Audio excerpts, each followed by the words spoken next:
This is The Guardian.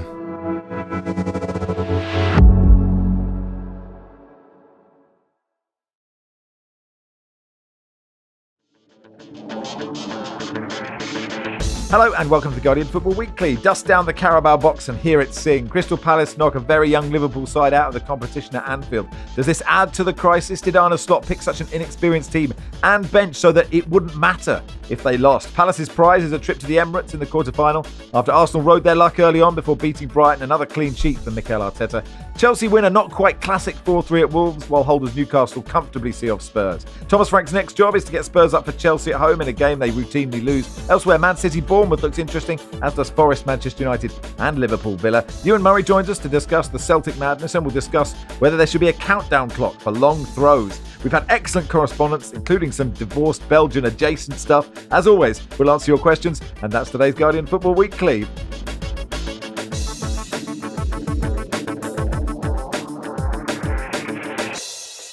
On the panel today, Barry Glendenning, welcome. Hi, Max. Hello, Jordan Jarrett-Bryan. Morning, mate. And good morning to Robyn Cowen. Morning, Max.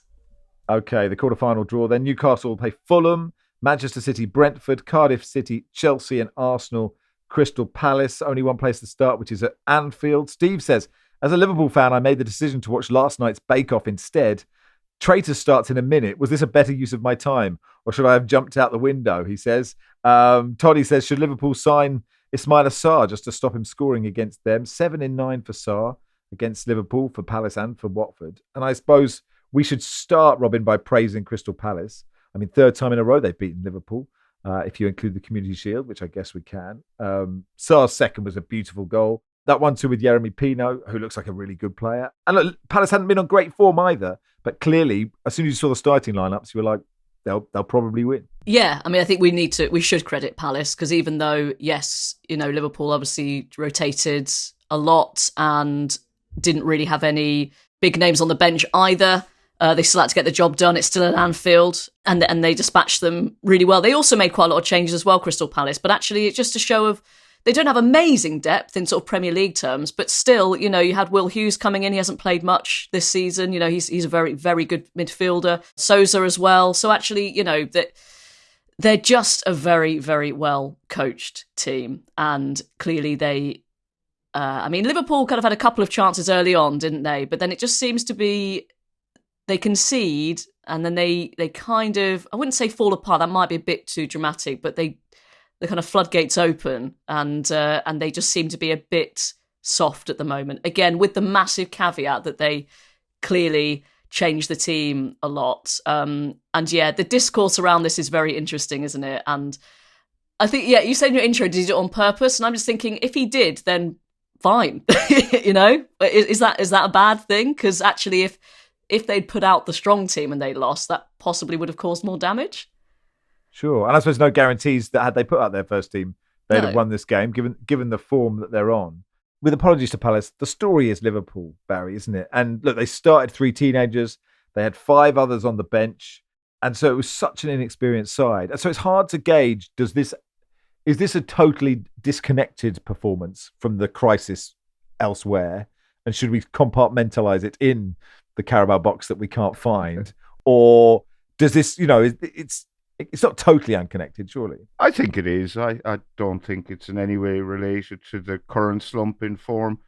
Maybe if they hadn't lost 4 Premier League games in a row and were on a winning streak, he would have fielded a stronger team. But I totally get why Slot rested all the players, the senior players, because before this, 5 of Liverpool's last 6 games were away from home: London, Istanbul, London, Frankfurt, London. He's rested the players. People are saying, but he should have had them on the bench so that they could come on if things went sideways, as they did. But if you have them on the bench, then you're not resting them. You're not giving them a day off. If you're a lion keeper in the zoo and you're working really hard and you get a day off, but you have to come in and supervise the understudy lion keeper and be on hand in case he gets mauled by lions and you have to step in and take over. That's not a day off, is it? It's not a rest, because you still have to turn up. You still have to go through all the motions. So I think it was a wise move by Slot to rest all those players, give them the day off. I don't think it really matters that they got knocked out of this competition. He has done this before, but as soon as you saw the lineups, you sort of thought, yeah, they're going to lose this. It'll be quite a feat if they don't. And they duly did go and lose it. But as Robyn said, they started quite well, and then everything went to hell in a handcart very quickly, just before half time. I like how matter of fact you presume, that's what the supervisor at the zoo often has to do. It's just, oh no, another one's been mauled. Another teenager didn't understand. I'll just go in again. Just doesn't clean up this mess. God's sake, someone tell the family. They have to do the subs. Is it like a sort of similar subs warm-up they have to do? That's like kind of very half-hearted. Do I go? He hasn't even got his khaki jacket on. He's not ready. This is a total disgrace. Where do you stand on this, Jordan? You agree with Barry, or I'm sort of wider on the? I suppose we just don't know until Villa, and they've got Villa, Real Madrid both at home, and then Man City away. Right, that is a tricky set of fixtures. And I suppose it's after them you decide, well, he was smart to rest players or not. Yeah, I don't have an issue with him playing a weakened team. I think he tried something different. I agree. There's no point having the big boys on the bench because then, as Barry says, that they're not technically being rested then. I'm not sure if it's an issue of being rested, though. I just think it's an issue of just bad form and him working out what their best 11 needs to be. I mean, I must be one of the few idiots that until yesterday, still believed that they are not out of the title race, because my thinking would have been this from Liverpool. Arsenal, in terms of the league, haven't shown they can put together 10, 11, 12 winning games when it matters. If we can get to January with a gap no more than 8, 9 points max, bring in a couple of centre-backs, make some really brutal but decisive selection decisions, you never know. But I know, and I get that league and cup are very different competitions, but watching last night's game, they got smashed. They got absolutely battered last night. And I think even though they're out the cup, as you mentioned, the next 3 games, Villa, Real Madrid, and Manchester City, if they lose all 3 of those games, and they could lose all 3 of those games, you're then into the kind of territory that Man City were in last season, where I think it was 9 defeats and 11 when it was at their worst. And then you're looking at a really, really poor, not only poor tile defense, but you're then kind of dragged into a top 4 race. And to go from Premier League champions to be in a top 4 race, I think is a really, really bad look. So I don't think getting knocked out of the cup on its own is a particularly big deal. I just think it's the accumulation of games that they could lose, which could really be bad for their season. Just a quick note on Palace. Some of their goals were really good. They're playing some really good football. Their second and third goals, I thought, were just beautiful football. And I just wonder if Glasner wants that Liverpool job. That's 3 wins now against Liverpool in 12 games on 3 different stadiums. I wonder if he's got his eye on, you know what, next season, I wonder if I could be in that hot seat at Anfield. Do you think if he didn't want the Liverpool job, he wouldn't have tried to win? Well, no. Of course he'll try with the game the same way, but I just find it funny that he's beaten him 3 times at 3 different grounds. Yeah. Within 10, 11 games. Just on the age of the bench, the Sizzler says, has there ever been a higher total of squad numbers than Liverpool's bench tonight? 9 substitutes. I've added up all the squad numbers together. Would anybody like to hazard a guess? What number of 9 substitutes? I'd say around 600. 583. Very good, Barry. Yeah. Arne Slot said, look, I saw City's 11. They didn't have one starter from the weekend, but it felt like their best 11. Like 10 changes, and City, it's true, City do have depth. That's a bit of an insight. Chelsea can bring in Esteval. After I made 2 substitutions tonight, we had 6 teenagers. But I thought Liverpool had loads of depth. I mean, he just didn't. That answer, Robyn, is odd because he could have selected more experienced players. He just didn't select more experienced players. And the interesting question is, they play Villa, right? And we'll sort of mix the Carabao Cup stuff with the Premier League preview. Villa are on a really good run. And so you've got these 3 games for Liverpool, and there would be no shame in losing any one of those games, right? Losing to Villa, who are playing well, or losing to Real Madrid, or losing to City. But you could lose all 3. And I suppose the question is about the pressure on Slot. How much does winning the league? Surely that buys you some time. That's not easy to do. I mean, you'd think so, but it seems like actually some are thinking, well, no, he's already a kind of busted flush. No, it is ridiculous. I think the only thing I'd say is he's starting to come out with some slightly strange, not strange, but comments that can be made a joke of, teams are changing their style against us. It's like, well, yeah, they'll do that because you're good, and that's what teams do to try and win games. But no, he's got a huge amount of time. I just think last season there was very little adversity for him, apart from there was some injuries, and also the Salah situation was a lot of noise around that. He's now lost. I just wonder if there's first of all too many changes to the squad in terms of let's give him some time to try and see, because if it clicks, you feel like it will really click. They've got so much talent in that squad, but they lost Alexander-Arnold, Darwin Núñez. I know wasn't contributing loads, but then Diaz, Elliott, it's just a lot of turnover, isn't it? And the other thing is, again, we need to say he's dealing with the biggest bit of adversity that you can in grief with Diogo Jota. So I just think it's a very unique situation he finds himself in. But as we know, as Jordan just said, if they lose these next 3 games, then yes, of course, the pressure's going to come on him. How do you think the Villa game will go, Barry? I don't know is the answer, but I do know Villa's record at Anfield is atrocious. Villa's record against reigning champions away from home is atrocious. But they are on a run of 4 wins in a row in the Premier League, and Liverpool are on a run of 4 defeats in a row. So I don't know how it'll go. I haven't a clue. But Villa do have a terrible record at Anfield. Recent record, anyway. Yeah, I suppose since Matty Cash did that amazing pass and then that great goal with his right foot and left foot, the money should be on some sort of extraordinary headed winner for Matty Cash or something like that. So that's Liverpool Villa. Palace played Brentford. They're into the quarterfinals as well after a 5-0 win at Grimsby. If you watch the highlights, it just looked like one team were just much better than the other one, and they were. Brentford won 4 and 5. Palace hadn't won in 4 before that Grimsby game. Chelsea won 4-3 at Wolves.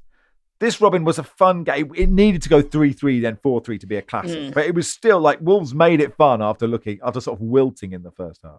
I mean, dreadful defending. I think this is the problem with Wolves, actually. They look like they can score, and they showed that against Burnley as well, where, the last game where, they possibly should have settled for a point. They probably felt like they couldn't, and then they kind of got caught and they lost. But no, just just bad defensively. But I saw a post from Steve Madeley at The Athletic who said it was a bizarre build-up to the game at Molineux. 11 changes, including 4 centre-backs and 2 wing-backs now for Wolves. And then he said there was also a light and dance show to build up the atmosphere, which he says was very much at odds with the prevailing mood. You just think a Carabao Cup game when you're on a crap run and you decide to pop on a light show. That's... I'd say I'd question that. It would have to be such a good light show, wouldn't it? It'd have to be bloody brilliant, like Coldplay. To get to turn Michel Jarre.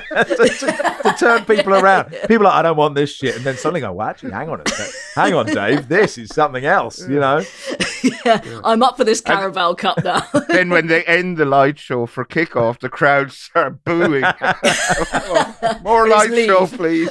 Leave en masse, yeah. The highlight of this game, I guess, Barry, was the Jamie Gittins goal. Owen says, actually, granted no one likes a snitch, but Max, I need to report that Chelsea's official account has referred to Gittins' goal as a volley.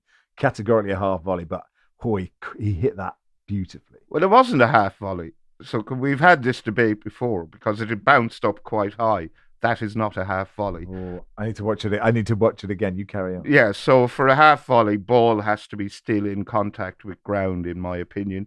It certainly wasn't, but it was a brilliant strike off the outside of his right boot, fizz past the keeper. I'll be honest, my favourite goal here, and the world of football journalism is swamped at the moment with articles about the return of the long throw. Mm-hmm. Tony Pulis wrote, a column for the BBC in, needless to say, I had the last laugh column.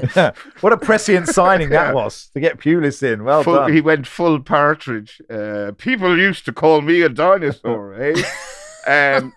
But anyway, my favourite goal was a Mosquero long throw, and then like a stone being skimmed across a lake, the ball just went from one head to another head to another head, and then dropped for David Moller-Wolfe at the far post, and he spanked it home. I preferred that goal to Gittins. I'm prepared to concede Gittins was the more difficult strike, and the more visually, aesthetically pleasing. But for me, the long throw that skimmed across the lake was the better goal. On the technicality, it's bounced a couple of times, but he hits it right on a bounce. So it's still in the half volley bracket for me. Did anybody get like Cisse vibes against, ironically, Chelsea? Remember that goal at Stamford Bridge? Oh, a little bit, yeah. It's the other corner, but I know what you mean, yeah. It's the other corner, yeah. It reminded me of that goal. I loved it. I love that technique because it was amazing. My only takeaway from this game was, how stupid is the lap? if I'm the manager, I'm raging. Well, he was. Maresca is. He says, look. He says he called it stupid and completely deserved. He said after the yellow card, I told him 4 or 5 times to keep calm. But Liam is a player that when he's inside the pitch, probably he'll be playing the game for himself, and he struggles to realise and to listen around him, which I guess is quite damning for your manager to say he's selfish and stupid, isn't he? Yeah, he's a thicko. Yeah. Basically. I mean, the second yellow card could have argued been a red card in of itself. I agree. I think both of them could have been, actually. Yeah. It's so, I mean, he was livid from those quotes there, Max, but you're short up front with personnel as it is. You're on a bit of a weird run generally. The last thing you need is a player you've been waiting to come back to now get himself suspended for. Is it 1 or 3? Is it 3? I think it's 1. He's suspended He's suspended for the Spurs game on Saturday. So let's look ahead to that after we've done Spurs defeat at Newcastle. You tweeted yesterday, Barry, or you blue skied. You woke libtard. Jed Spence tying his laces is being discussed at great and tedious lengths by adults on Sky. Tune into The Guardian for Weekly tomorrow, where it'll almost certainly be discussed at even more tedious lengths by other adults. Yeah, I mean, it's the story of the first goal. I mean, Newcastle deserved this. I'd watched it. Spurs were pretty average. I thought even if the stats said they had more shots on target, late in the game, they got some saves out of Ramsdale. But the first goal, which is always important, was basically down to Jed Spence tying his shoelaces for what felt like 25 minutes. Well, I'm not sure it was, but that's the narrative afterwards. Newcastle had a corner. Sandro Tonali was waiting to take it, and about 5 yards away from him, Jed Spence, who had lost his boot while challenging for the ball in the build-up to the corner, was tying his shoelace. I don't know if Jed Spence just isn't very good at tying his shoelaces, but it doesn't take me that long to tie a shoelace, put it that way. And I wouldn't say I'm brilliant at it, but how brilliant would you say? Where would you rank? What's your world ranking? I don't know. I haven't a clue. But yeah, so he was kneeled down, taking an age to tie his shoelace. I think it took him over a minute, and then he stood up and did he even jog a slow jog? I would say amble. An amble back towards the mixer. And while he was mid-amble, Tonali got the signal to take the corner, sent it in. Fabian Schär rose highest above Bergvall and thumped home a header. Now, I don't know if the presence of Jed Spence in that on the edge of that 6-yard box or in that penalty area would have made any difference. But the fact of the matter is he wasn't there. Loads of Tottenham players complained to the referee, Chris Kavanagh. After the game, Thomas Frank said, I have spoken to Chris about it, and we will keep that between Chris and I. Now I really want to know what was said, because he's made what I'm certain was a very banal conversation between him and Chris Kavanagh sound incredibly interesting. sound like Frost Nixon. A bit of insight, actually. Thomas Frank goes to speak to the referee after every single game, no matter what happens. So he's quite late to interviews post-match. In a way that's good, because it's annoying when you get feedback from a boss when you haven't heard from them for like 25 years, and they go, "I hated that bit you did," and you go, "Well, what about all the good bits I've done?" I wonder who you could be talking about, Max. Max, you are speaking my language. When you get that, when you see your phone, you think, "Oh no, it's never good news. Never good news. Never good." No.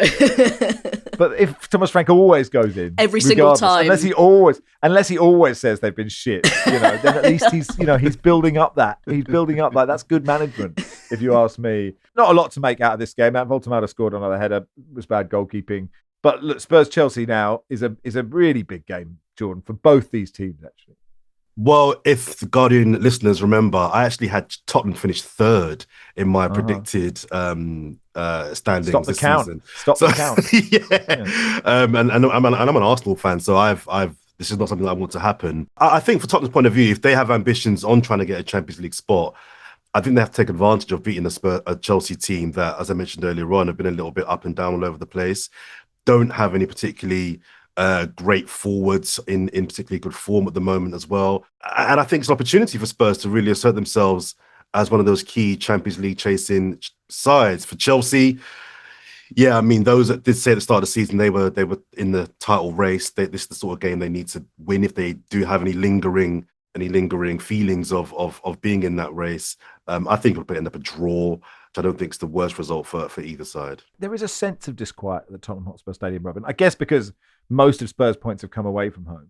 That, you know, you go to all the home games, you're sort of a bit sad to see another disappointing defeat. But I feel like they're attacking the attackers they brought in. None of them have really, Kudus aside, none of them have really clicked, I think. Yeah, it's a tricky one, isn't it? Because clearly the Premier League season last year was a total disaster, wasn't it? And you got to think that actually with this new era and, you know, Tony Pulis being brought back to do columns for the BBC, that Thomas Frank is the kind of perfect custodian for this, really. I get your point. I think it's the feeling is very much, if you're a season ticket holder and you're not so good at home and better away, I think it gets amplified, definitely. And maybe they haven't been so good, but beat Chelsea. It'll all be. Is this at the Tottenham Hotspur Stadium? Yeah. Because this was the scene of that absolutely mental game. The high line, yes, the amazing 9-men high line. You'll never see anything like that again. 2 years ago? Yeah.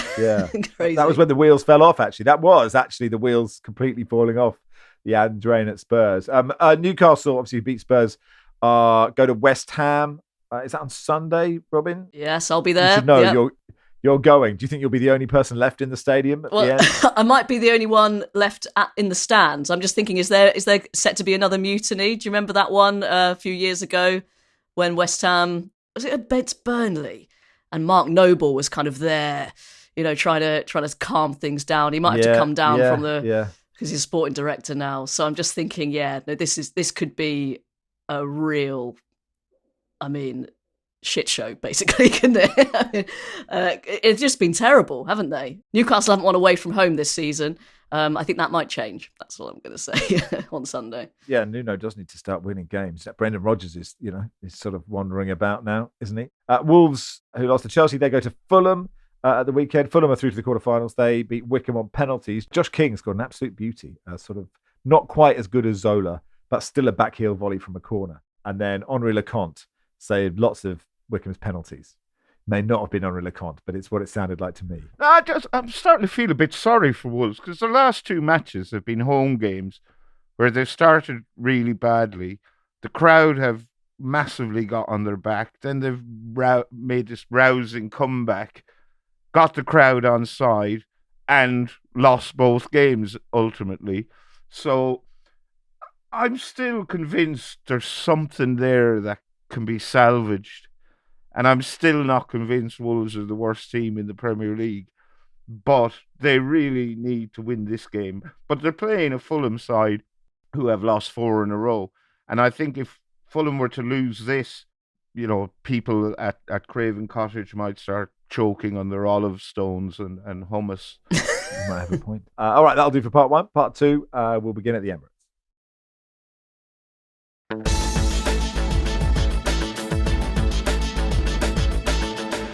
Welcome to part 2 of the Guardian Football Weekly. In the break, Robyn, you can tell us all because it was funny about West Ham. Yeah, no, apologies. I don't know who posted this, but it just caught my attention that Jarrett Bowen is like the only human being in a Muppets film, which I thought was beautifully observed. Anyway, to the Emirates. Dan says, have Arsenal become too reliant on goals from open play? They beat Brighton 2-0, 2 goals in the second half from Ranieri and Saka. Jordan Brighton started the game quite well. Actually, Arsenal probably lucky to get a clean sheet in this game, but it's still a clean sheet. Dowman started. It's all looking quite rosy for your lot, isn't it? 3-0 down, Max. We were very lucky in that first 15 minutes. But yeah, rode a little bit of luck. But it is looking good. Clean sheets galore for the great Arsenal. Dalman got some good minutes and impressed once again. Ranieri's finish I thought was neat and tidy and is a nice strike. I was really happy for him because he's gone from when Saka was out injured last season to being like the hot guy to kind of being dropped second half of the season. I know he signed his contract in the summer, but I think to keep him involved and him scoring goals just makes him feel like he is a part of this, because he is one of the young players that is a part of this journey. So I'm glad that he got minutes and a goal. I thought there was one or two more dropping of players than I would have liked. I thought I was worried a little bit at the top at the start of the game. I won't lie. I thought it was slightly weaker than I would have liked, but Mikel Arteta's got the team in the groove. Brighton are no easy team to get past. And our record against Brighton in the last few years isn't great, especially at the Emirates. So yeah, to kind of get past them with that team, I thought was very impressive as well. My boy Marino, who I love Mickey Marino. That flick to set up that the second goal, I think it was just delicious. And Lewis Skelly involved in that as well. So yeah, it's all looking good for Arsenal. We're going to do the quad. Well, I was about to ask sort of how comfortable does it sit with you that a lot of people are now just saying Arsenal have basically won the league? Not comfortable at all, because anybody from here can mess it up. It's Arsenal FC, trust me. I think we just got to focus on ourselves. I think it's a cliche, of course, but I think Arsenal just got to block out the noise of what's happening with Chelsea, City, and Liverpool, and just focus on doing what they're doing and just build the buffer up. Liverpool will win games again. City will go on a run again. Chelsea will get better. We've just got to make sure that by the time that happens, we've got enough of a buffer and a gap that it doesn't really matter when our dip comes, because we will have a dip. We will have a dip for sure. But right now, we just look so impregnable at the back and able to score across the board up top. Yeah, it's looking worryingly good for us at the moment. You have an Arsenal podcast, Jordan. What's it called? JJB's Hot Takes?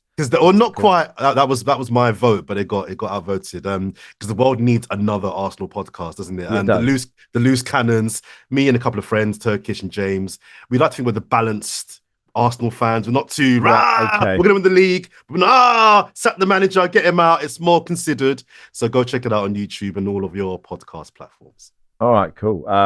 Brighton, by the way, home to Leeds this weekend. Man City won 3-1 at Swansea. There was a bit of hope, wasn't there, Robyn, that this could be the big upset? Yeah, and actually with the current guys of Manchester City, they're not in the kind of form that they were in last season where you think, this could happen. It could have happened, but it was a great strike, wasn't it, by Franco? I thought actually that was my favourite one. That was my favourite one. It was kind of looping and then in off the post. It was very aesthetically pleasing. And then, just Man City just showed their depth. Doku had a big deflection from Doku, Marmoush with a absolutely leathered it, and Cherki as well. So it was fairly comfortable in the end. But it just shows that they are still a little bit vulnerable, Manchester City, and really good forward to seeing their game against Bournemouth. I think it's important though that they did have goal scorers that weren't Haaland. We know they've got lots of great attackers, but my reasoning for having Liverpool was a bigger contender to our challenge than City was that for all the hot form that Haaland's in, he seems to be the only person scoring goals at City. When he doesn't score, they don't seem to win games. So I think this was a good game for them to not play him and have multiple other attackers hitting the back of the net. You mentioned it, Robyn. Man City, Bournemouth, Barry, which is fascinating, actually. Yeah, it should be a really good game. My only concern about it is Manchester City have won all 8 of their Premier League home games against Bournemouth. Bournemouth, I think, have only beaten City once in the Premier League in 16 meetings. Now, I don't know how much you can read into these historical records, and they probably shouldn't make any difference, but they do for some reason or other. I'm not sure why. Bournemouth have been brilliant so far this season. City have been a bit up and down. Erling Haaland is obviously on a one-game goal drought, so I suspect he may rectify that situation on Sunday. I saw on the BBC website, actually, Eli Krupi is looking to score in his 4th consecutive Premier League game for Bournemouth. And if he did score against City, he would become the 4th teenager in Premier League history to score in 4 more consecutive games. Can you name the other 3? Rooney. Nope. Owen? Nope. Giggs? Nope. Are any of them easy? Yeah. Shearer? No. Ronaldo? No. Two of them are Scousers, and one of them played for Liverpool but is not English. Franny Jeffers. Yes. Oh, Nice one. thanks so much. I'll put us out of our misery. Robbie Fowler, Ah. Franny Jeffers, and Nick Anelka. Interesting. Thank you, Barry. I enjoyed that little quiz. Jordan, you did an interview with Tyler Adams about the World Cup. It was interesting. Tell us about it. Yes, sat down with the US men's captain, and it was interesting because I've been trying to get an interview with him for a little while because, as is my remit at Channel 4 News, I'm a news sports journalist, so where the two cross over, and someone's going to be at the center of what's going to be the biggest event next year, the World Cup, and we're seeing what's happening beyond the football, obviously in that country. I thought we could try to sit down with him and get his thoughts on leading out his nation. We spoke about a number of things. It was really interesting on diversity and how he feels the diversity of the US squad is a massive strength of theirs, and why he thinks they can go far in the competition. And I asked him basically, okay, that's all well and good, but the president of your country actually is kind of rowing back a little bit on the whole idea of DEI. So how's that going to work out? He spoke a little bit about pay to play. I don't know if you guys know what pay to play in the States is. It's to simplify it, very simple system in the States whereby parents have to pay to get their kids to play soccer outside of school for clubs. Obviously here, it's not the same system. But I wanted to ask him about that because I feel it makes the sport in the US a lot more middle class, and it rules out a whole generation of young boys and girls to play soccer in the States. And I don't think it's a good thing. So I got his thoughts on that. We spoke about that awkward trophy lift from Donald Trump and Reece James, that moment at the Club World Cup final. And I asked him, how long he would give it before he would wait for Donald Trump to exit the stage and not photobomb his big moment should they become world champions. But I just find him a very articulate, interesting young guy that has some thoughts on things beyond football. And I think, as we all know in this country, it's very difficult to get athletes in the UK, in my opinion, to really speak on issues beyond their game with any particular intellect, in my opinion. Now, that might be because they don't really have the intellect, or it might be because they don't want to speak about wider things. But a lot of the US-based athletes are very interesting when it comes to speaking about things beyond sport. So I found him interesting. And yeah, hopefully he'll get to the World Cup fit and healthy to lead out his nation on home soil. Just on Pep and set pieces, he did some good stuff in the presser, talking about Sean Dyche, and so good. He was, in fact, so good about Dyche, Allardyce, Pulis. I remember a long time ago with Dyche, Burnley were an incredible threat in long balls, second balls. Dyche is one of the best by far in these kind of aspects. It's not new. Or Sam Allardyce. I remember when I was not here, Stoke City. Do you remember Stoke City when they made the throws? It happened in that time. And he went on and on. But on the subject of long throws, IFAB are now looking at how long it takes, Barry. It took Brentford 10 minutes to take 9 throws against Liverpool, which actually I'm in fully admiration for that. But IFAB have discussed the possibility of limiting how long a player can spend on a throw-in. They want the ball to stay in play. I kind of get it. According to Stats Perform, there were more than twice as many long throws in the Premier League the opening weeks of this season compared with last season as a whole, which is a massive jump, isn't it? Do you care, or would you like to see a big countdown while Michael Coyote is, arching his back? Personally, I don't care. I've never watched someone dry the ball with a towel and wait for everyone to get in position and then take their big long run up and launch the ball trebuchet style into the box. I've never found myself going, oh, this is a waste of time, I wish you'd get on with it. I probably would if it was happening against my team and they were losing and there wasn't long left. But I would suggest there are far more pressing issues IFAB should be turning their attention to in terms of the laws of the game than how long it takes somebody to take a throw in. I mean, if it gets to a point where, Michael Coyote is taking 8 minutes to take a throw in, then yes, I guess. I think it should probably be left up to individual referees' discretion so that they can apply the common sense we all want, but then we also want consistency, and obviously you cannot have both. I think it should be left to individual referees' discretion. If they think someone is taking the piss, then get them to hurry up. Otherwise, I think it's fine.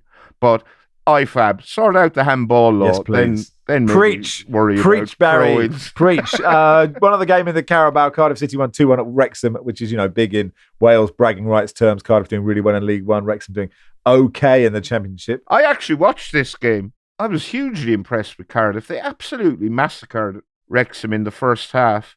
But they only had a 1-0 lead at half-time. They should have been 3 or 4 up at least. Robyn Cowen, brilliant player. Far too good for League One. I'm basing this on the evidence of one 45-minute performance. Yeah, Kiefer Moore scored against his former club, Cardiff, with a header shortly after half-time. But Cardiff won it in the end, and deservedly so. Very impressed by them. Yeah, they're the only non-Premier League sides left in the competition. 4 more games we haven't talked about. Forest, Man United, Brighton, Leeds, Fulham, Wolves, Sunderland, Everton, which is on Monday night. Robyn, it is worth a word on Forest, Man United, because there's all sorts of fun. Whatever happens, it will be, there'll be fun stories off the back of it.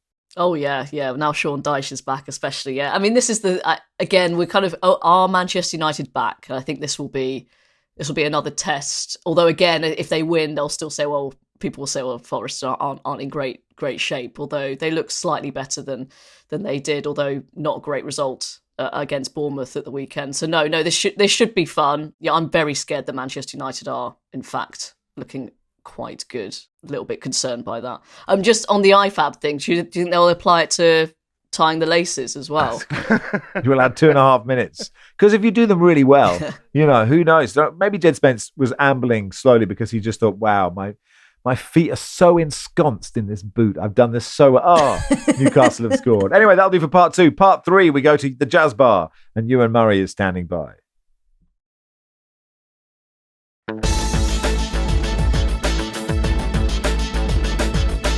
Welcome to part 3 of the Guardian Football Weekly.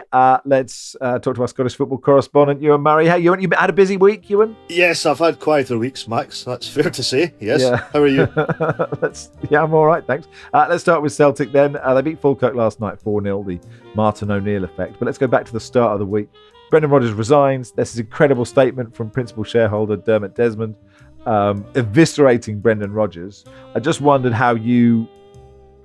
what you felt about what happened there. Where to begin? I mean, the most remarkable thing is that Martin O'Neill's return to the Celtic dugout, age 73, is not the most remarkable thing, because otherwise that would be that would be quite stunning. I mean, I've never seen anything like this in football. I think had Brendan Rodgers resigned on Monday, they just lost 3-1 to Hearts. They're 8 points behind in the league. Had he resigned and the club had said, we were aligned differently in terms of how we saw the club going. Brendan was going to leave in the summer anyway, and we thought it was better to expedite that process. Something like that. Or even actually the initial statement the club put out, which was kind of mundane enough. I think people would have said fine and got on with stuff. But Dermot Desmond's statement, put out on the club's website within 15 minutes of the resignation being announced, was extraordinary. Absolutely extraordinary. I think it was overly personal, overly spiteful. I think whatever you think of Brendan Rodgers, he wanted the best for Celtic. And if he was as self-serving, I'm using Dermot Desmond's words, as Dermot Desmond had said, he could have resigned when the transfer window closed, a failed transfer window. He could have resigned at that point, been a martyr with supporters and taken a lot of the acclaim. He didn't do that. He worked on. So we couldn't get through it. But I find it hard to square a lot of the language that Dermot Desmond used. And I think it was... Well, I can't be two-faced. Well, journalistically, it was fantastic. I think it was a bad look for Dermot Desmond and Celtic. Yeah, and where are the fans? Are the fans on Team Rodgers or Team Desmond? That's interesting because the fans have been squarely set against Dermot and the board for quite a number of months. And I think also there was a growing sense among supporters that the Brendan Rodgers element wasn't working and that there had to be a change in the dugout. But the fans, I think, also object to the language used towards him by Dermot Desmond because in their eyes, Dermot Desmond and the board are deflecting from their own failings. And I think this is a long-term thing with Celtic. I think the board and the management of the club, they don't believe they do much wrong. They think the statement says it, we've had great success over 20 years, etc., etc. Well, that's true in a domestic context, but there's been a lot of embarrassing European episodes. And it's not just Brendan Rodgers. It's been Brendan Rodgers twice, Ange Postecoglou, Neil Lennon, Ronnie Dyla, as all managers who have been critical of the transfer processes at the club. So there's a bigger picture there that the fans are, I think, rightly cognizant of. And while not completely admonishing Brendan Rodgers from blame, I think Dermot Desmond's statement, irritated those fans even further. Bringing Martin O'Neill in is a masterstroke, though, isn't it? Or is it? I mean, it feels just for vibes, right? Just hearing him speak after the game yesterday. And, he's sort of like fancy free and like really open as a manager going, they were good. This was fine. It just feels nice. Maybe it's just a nostalgia for everyone, just hearing Martin O'Neill. I agree. And he's the youngest 73-year-old you'll ever see. He does not look or sound or act that age. I mean, this is another fascinating element to this. But Martin O'Neill has been adamant, this is interim, this is short term, I'm only holding the fort. But I know that privately, 100% Martin O'Neill will believe he can still manage Celtic on a long-term basis. That's how he thinks. Yeah. And if he beat, they play Rangers in a League Cup semi-final, on Sunday he's just seen off Falkirk 4-0. If they go and hammer Rangers at Hampden, I'm not saying they will or they won't, but it's possible.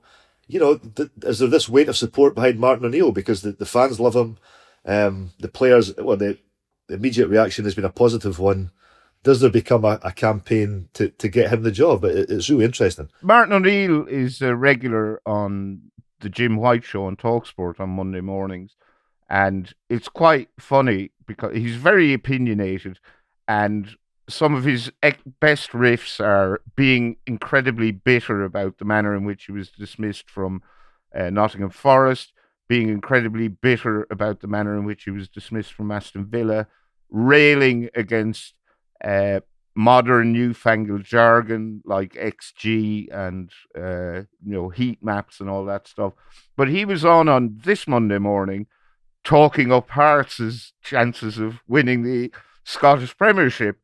And then when I heard later on that he'd been appointed interim manager, I went, "You old dog, you never mentioned that this morning." But apparently he did not know. So the call came after the show had finished at 1:00. He got a call at 5:00 when he was in the King's Road in London. I mean, that is an example of how utterly mad and manic this whole thing was. He means it. I think there's no chance if he knew he had even the slightest opportunity of going back into Celtic that he would have talked up Hearts' chances of winning the league and also criticised Celtic. He said they lacked physicality, I think he said in the same show. So that's the example of how weird and wonderful the situation was. My favourite example of the kind of stuff you speak about, Barry, is Keith Andrews was obviously very critical of Martin when he was the Republic of Ireland manager, and I knew this would happen as soon as Keith Andrews got the job at Brentford, where he seems to be doing very well.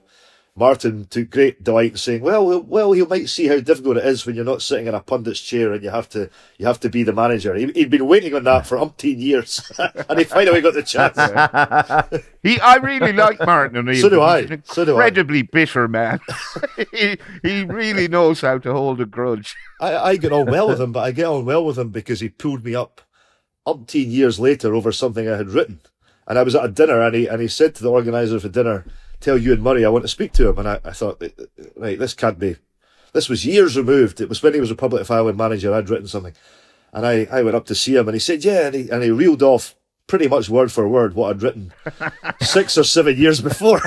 And he said, and what he did was he said, "Look," he said, go back and read it and take my number and give me a phone, and you can see what you think." So and then he referred to something else I'd written afterwards, which I certainly didn't remember. And I was like, oh, anyway. I like him. He was self-deprecating about it, and he said that when he was Ireland manager, he used to spend too much time. He had too much time on his hands. He used to read everything, etc., etc. But we get on well now. But that was my introduction to the world of Martin O'Neill. That's so funny. Cabanossi says, as a Hearts fan, which Celtic appointment would you fear the most?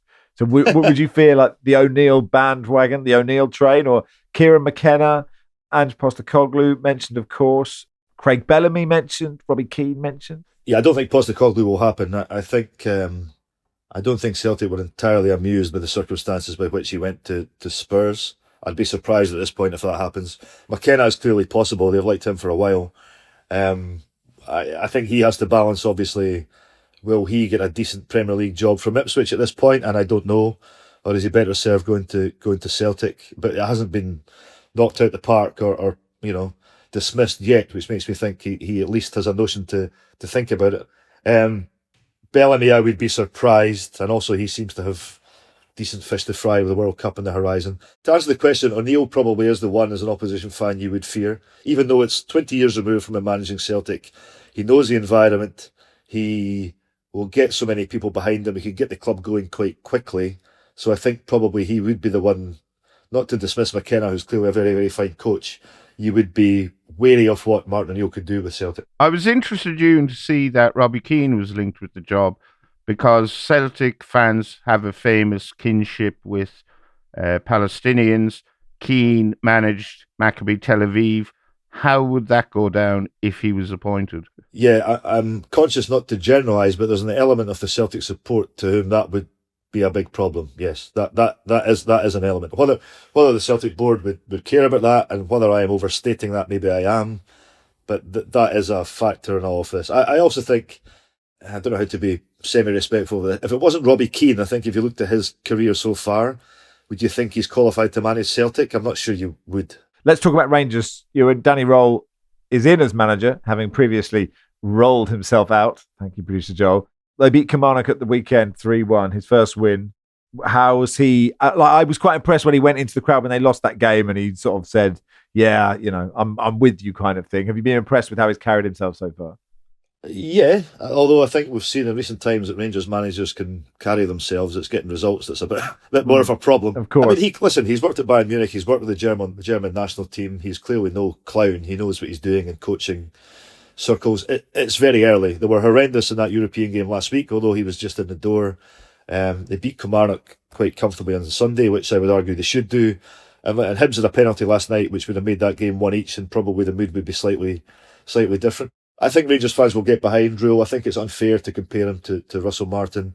And listen, he faces Celtic in this semi-final on Sunday. And as I said, Celtic could beat Rangers quite easily. Rangers could beat Celtic as well. We're in that kind of situation. I wouldn't call a clear favourite in that game. And if he beats Celtic in his third game in charge, he's won himself an amazing amount of breathing space. Yeah. What about Hearts? Drew last night had been... Well, a lot. How many wins? It was 6 wins on the spin until last night. But I guess when you're on this roll and you're going well and you drop any points, you must think, oh, come on, guys. Because the hope, a good mate of mine's a Hearts fan. He's like, I can't deal with this hope. Like, it's been crushed before. Yeah, sorry, it's going to be Rule's fourth game in charge, not third domestic game. That's all right. I don't agree with you, mate, because I think I have pretty much seen and heard and sampled it all with Hearts over decades. But I'm enjoying this. I think you roll with it. I think it's great fun, and I think with what's going on there's reason to think it will get better. So I'm not particularly setting myself up for the disappointment. I'm enjoying the ride.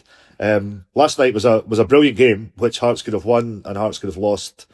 And actually, a point in Paisley is not a terrible outcome. They played Dundee at home on Saturday. Dundee United at home the following week. If they get 6 points from there, they're in a terrific position. But there's an upwardly mobile, exciting feeling around Hearts, which I think is unavoidable despite drawing 2-2 at St Mirren. Finally, Aberdeen have brought in Lutz Pfannenstiel as a sporting director. His CV is quite remarkable. He once stole a penguin.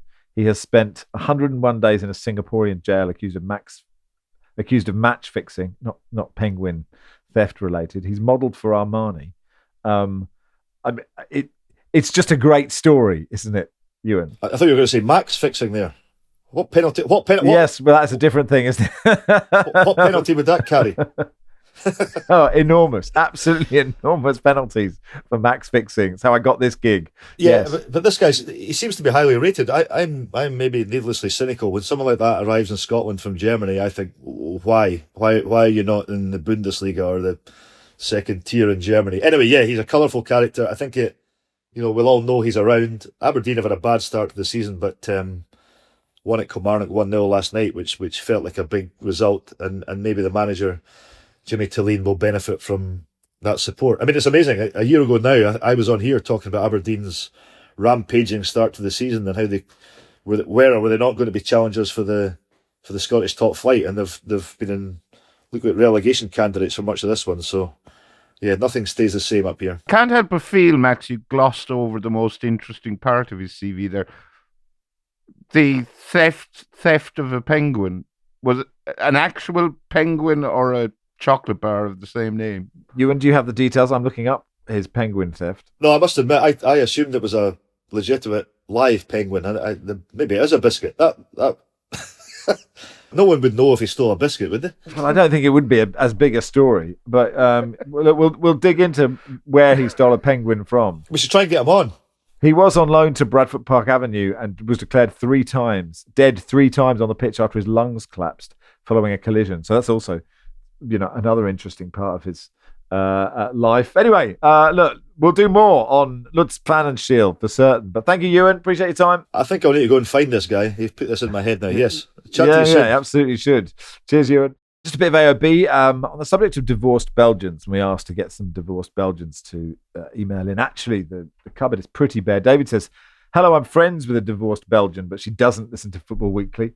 Andy says, Max, Barry and the team, I'm a first-time writer. I have listened since the 2007 glory years. Though I'm not from Belgium, I have been to Bruges and Centre Parks there, enjoyed Belgian beers and an episode of Poirot. I didn't even write in when I had a vasectomy, but felt the time was now to write in. I got married in 2008, no blessings from Barry in those days, was happily divorced earlier this year. I can now say that the Football Weekly podcast has been a longer constant in my life than marriage. To paraphrase the old saying, you can change your wife, you can change your religion, you can change your politics, but you cannot change your football podcast. Thanks all, from Andy Johnson, presumably not this one. Finally, Krista writes, and she sent a lovely video on Instagram. Hi, Max. Hi, Barry. My partner, Graham Smurthwaite, who hails from lovely England but lives here in the States, listens to your show religiously. We're getting married on October the 19th.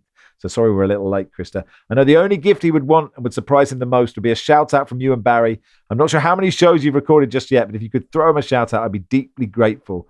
She said in the video, he's a super fan. He loves Mrs. Rushden's predictions. One of the first things he ever told her about on a date was the video in the bar, Barry, of me slapping the chair. So Lord knows why you stayed on past that conversation, Krista, but you did. First thing she bought him was a mug of me, this mug of me slapping the chair. Here it is. And he drinks his coffee from it every morning. So look, Graham, we love people like you. Thank you for listening to this podcast and many congratulations. It was an incredibly nice video from Krista. And sadly, we didn't see it in time for the wedding. I'm putting the blame for that squarely at your door, Max, because I'm still struggling to come to terms with Instagram messaging and all that. It was such a nice message, so I'm really sad we didn't get to wish them well before the big day so she could show it at the wedding. And I hope it didn't ruin the occasion of Krista's wedding. I hope she wasn't suffering from anxiety or anything because we let her down. Imagine if that ruined her wedding. I mean, you've got to hope. No, I'm not dancing. There's something missing. But I can tell from the evidence of that video alone, Graham is doing very well for himself. So don't fuck it up, Graham. Yeah, there you are. It's a lovely message to you and to everyone else out there. Don't fuck it up. And that'll do for today. Thanks, everybody. Thank you, Jordan. Cheers, mate. Thank you, Robyn. Thanks, Max. Thank you, Barry. Thank you. Football Weekly is produced by Joel Grove. Our executive producer is Danielle Stevens. We'll be back on Monday.